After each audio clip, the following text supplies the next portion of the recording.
करमपुर बरसात नाबरकोट थाने जैद करमपुर लाड़ो वारे इलाइक़े में 3 ॾींहं अॻु हथियारबंदनि पारां दुकान खे खाट हणी अगवा कयल थ्रेशर के कारीगर ने इमरान पौड़ ऐं चनेश्वर पौड़ खे अॼु जी नाबरकोट पुलिस तोड़े ज़िले शिकारपुर पुलिस बाजियाब न कराए सघी।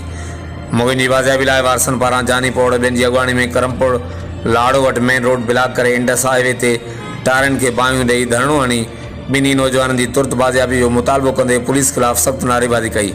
धरणे सां रोड जे ॿिन्ही पासनि खां मुसाफ़िर गाॾियुनि जी डिघियूं कतारूं लॻी वियूं। हर वक़्तु आगाहण लाइ ॾिसंदा रहो जेडीन वेब न्यूज़ करमपुर।